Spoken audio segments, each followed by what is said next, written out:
ఆంధ్రప్రదేశ్ ముఖ్యమంత్రి చంద్రబాబు నాయుడు మరోసారి దావోస్ పర్యటనకు రెడీ అయ్యారు. ఎప్పట్లాగానే చంద్రబాబుతో పాటు ఆయన తనయుడు ఐటీ శాఖ మంత్రి నారా లోకేష్, పరిశ్రమల శాఖ మంత్రి టీజీ భరత్ కూడా 2026 జనవరిలో దావోస్ పర్యటనకు బయలుదేరి వెళ్తున్నారు. దీనికి సంబంధించి ఆంధ్రప్రదేశ్ ప్రభుత్వం సోమవారం నాడు ఉత్తర్వులు జారీ చేస్తుంది. ముఖ్యమంత్రి చంద్రబాబు నాయుడు మంత్రులే కాకుండా ఈ టీంలో సీఎంఓ కార్యదర్శి కార్తికేయ మిశ్రా, పరిశ్రమల శాఖ కార్యదర్శి యువరాజ్, పరిశ్రమల శాఖ డైరెక్టర్ శుభం బన్సల్ కూడా ఇందులో ఉన్నారు. ఎప్పటిలాగానే వచ్చే ఏడాది జనవరిలో స్విట్జర్లాండ్లోని దావోస్లో వరల్డ్ ఎకనామిక్ ఫోరం సమావేశాలు జరగనున్నాయి.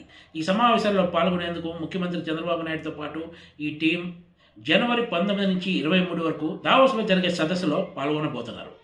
ప్రయాణ సమయం మినహాయించి వీళ్ళంతా ఈ రోజుల్లో దావోస్లో ఉంటారని ప్రభుత్వం తాజాగా జారీ చేసిన ఉత్తర్వుల్లో పేర్కొంది.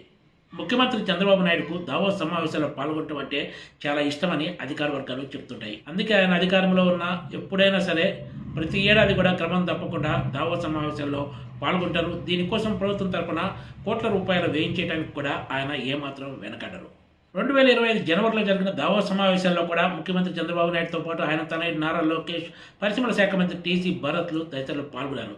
అయితే గతానికి భిన్నంగా ఈ ఏడాది ఆంధ్రప్రదేశ్ ప్రభుత్వం దావోస్లో పెద్దగా ఒప్పందాలు చేసుకోవడంలో సక్సెస్ కాలేకపోయిందనే చెప్పొచ్చు. ఒకవైపు తెలంగాణ సర్కార్ ఏకంగా దగ్గర 70,000 కోట్ల రూపాయల పెట్టుబడులకు సంబంధించి దావోస్లో ఒప్పందాలు చేసుకుంటే ఆంధ్రప్రదేశ్ సర్కార్ మాత్రం ఒక్క ఒప్పందం కూడా చేసుకోలేకపోయిందనే చెప్పాలి. ఇక్కడ మరో కీలక విషయం ఏమిటంటే గత నెలలోనే ఆంధ్రప్రదేశ్ ప్రభుత్వం వైజాగ్ కేంద్రంగా పెద్ద ఎత్తున భాగస్వామ్య సదస్సు నిర్వహించి ఏకంగా 13 లక్షల కోట్ల రూపాయలకు పైన పెట్టుబడులకు సంబంధించి ఎంఓయూలు చేసుకుంది. ఈ విషయాన్ని ప్రభుత్వం ముఖ్యమంత్రి చంద్రబాబు నాయుడు స్వయంగా అధికారికంగా ప్రకటించారు కూడా. ఓవైపు పెట్టుబడుల సదస్సు ద్వారా ఇంత భారీ మొత్తంలో పెట్టుబడులు వచ్చాయని చెప్తూ మళ్ళీ ఇప్పుడు తిరిగి వచ్చే ఏడాది జనవరిలో జరిగే దావోస్ సమావేశాల్లో పాల్గొనాల్సిన అవసరం ఏమొచ్చిందనేది అధికార వర్గాల నుంచి ఎదురవుతున్న ప్రశ్నలు. ప్రభుత్వం చెప్తున్న 13 లక్షల కోట్ల రూపాయల్లో సగం వాస్తవ రూపం దాల్చిన ఆంధ్రప్రదేశ్లో పెను మార్పులు చోటు చేసుకుంటాయని అధికార వర్గాలు అభిప్రాయపడుతున్నాయి.